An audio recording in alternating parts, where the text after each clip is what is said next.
ကျွန်တော် Sony 65လဲမှာနေပြီး Pro H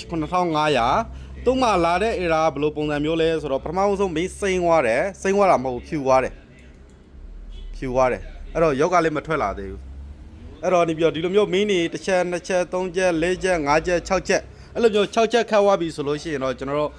Sony TV တော်တော်များများမှာပေါ့ကျွန်တော်တို့နေပြီးမင်းသိပြတ်တာဖြစ်ပါတယ်နောက်ကအလင်းပြတဲ့ backlight မင်းသိဖြစ်တာဖြစ်ပါတယ်ဒါကိုကျွန်တော် backlight မင်းသိအစ်စ်လေးမှာဖြစ်ပါတယ်ခင်ဗျာ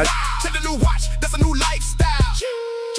They see the drip on my head and my feet so fresh. I'm running the game. Can't accept no defeat. Got the bass bumping, shaking the ground. Boom, the king of the scene when I come to your town. They copy the moves, but they can't get the grace. Always in first, yeah, I'm setting the pace. အခုဆိုလို့ရှိရင်တော့ကျွန်တော်65လဲမှာ Sony TV ကတော့ကျွန်တော်ဘက်လက်အစ်စ်လေးပြီးတော့စမ်းထားတဲ့အနေအထားမျိုးလေးဖြစ်ပါတယ်ခင်ဗျာဒီလိုမျိုး TV တွေပြက်နေတယ်ပြုတ်ပြခြင်းတယ်ဆိုလို့ရှိရင်တော့ကျွန်တော်တောင်ကလာပါမျိုးနဲ့သစ္စာလန်နဲ့တန်သုံးမာလန်တောင်ကလာပါဖရားမျက်နှာချင်းဆိုင်ဘက်အချက်မှာရှိပါတယ်ခင်ဗျာကျွန်တော်သစ္စာတရားဘွားဆင်းတယ်ဆိုလို့ရှိရင်တော့ကျွန်တော်မိဘကြော်ရာလေးနဲ့ကိုရောက်ပါပြီခင်ဗျာဟုတ်ကဲ့ကျွန်တော်ဆိုင်လိုက်စားတော့အမှတ်1နဲ့လေးသစ္စာလန်နဲ့တန်သုံးမာလန်တောင်ကလာပါမျိုးနဲ့ရန်ကုန်မြို့ဖြစ်ပါတယ်ခင်ဗျာဒီဝင်းမှာမိတ်ဆွေကာဆာမာတွေ TV ပြုတ်ပြခြင်းတယ်ဆိုလို့ရှိရင်တော့ကျွန်တော်တို့နေပြီး daily view electronic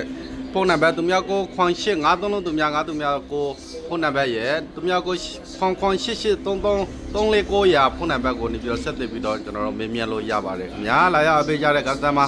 တယောက်ချင်းစီတိုင်းကိုလည်းအထူးပဲကျေးဇူးတင်ရှိပါတယ်ခင်ဗျာ